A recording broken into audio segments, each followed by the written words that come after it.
You found it. Your home for the best content on your favorite team, the Fighting Tigers of LSU. Do us a favor. Subscribe to the channel. Leave your comments below.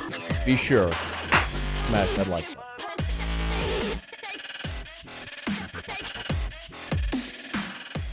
Another day has brought a few more defections to the LSU football program, a wide receiver and a cornerback. The cornerback is Dwight McGlothern. We'll get to that in a moment.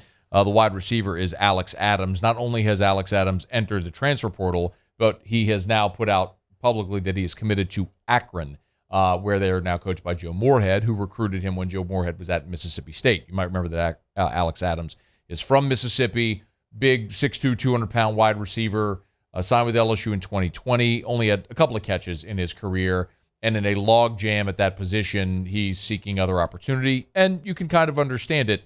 We talk about it often here. If you get to your third year of college and you haven't really, at a place like LSU, and you haven't thrust yourself into a rotation, it's probably not going to happen for you because now two cycles of players have come behind you and are going to get those opportunities. We've seen that with Adams at receiver, especially this past year where you saw the freshman breakout, where you saw Besh and Neighbors and Thomas and even Deion Smith, who's transferred out of here. And we just saw Chris Hilton pop off with the big 81-yard catch and run in the bowl game. So it makes sense if you're not part of that rotation yet that you're going to seek greener pastures and a better opportunity. So that happened for Alex Adams now as he's out. And I don't quite blame him, but when you look at the receiver group for this coming season, well, there's just a lot of reason to be optimistic about it. Most notably, of course, is because you get Kayshon Boutte back. And incredibly, despite missing the final 6 regular season games and the bowl game, despite missing 7 games, Kayshon Boutte still led this team in receiving with 509 yards. Jeray Jenkins was nipping at his heels at 502, and Besh had 489. Boutte also led LSU with 9 receiving touchdowns, despite playing in just 6 games, or 5.5 games. So, yes, having Kayshon Boutte back is massive. The LSU offense fundamentally changed after the Kentucky game. When he got hurt. They had the big game against Florida running the ball, and then after that, you just saw the offense production, the scoring production, cut in half week by week. And it was just, it was evident. They were not the same without Kayshon Boutte. So you get Boutte back.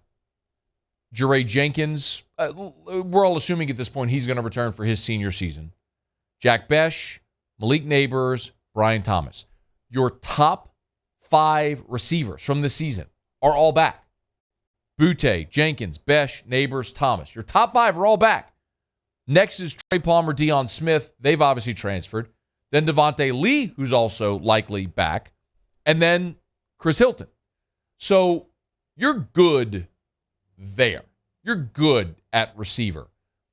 You've got enough options. You've got enough depth. And we saw firsthand in this postseason with schools like Ohio State and Alabama the value of having depth at receiver. In the Rose Bowl, Garrett Wilson, Chris Olave opt out, not to mention the fact that Jamison Williams is playing for Alabama. What did Ohio State do? NBD. The kid JSN and Marvin Harrison's kid go out there and they set records in the Rose Bowl. They had great depth at receiver. Flip side, look what happened at Alabama. You lose Jamison Williams as a transfer. I'm sorry. You lose John Mechie to injury. You lose Jamison Williams to injury in the national championship game. And you had dudes that were dropping dimes in their hands in the championship game last night.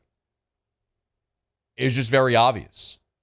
That affected Alabama intensely, losing those 2 weapons on the field. It fundamentally changed their offense and their game plan and their ability to try to stretch the field and do the things they did so well in the SEC championship game. You take those guys off the field, it just changed.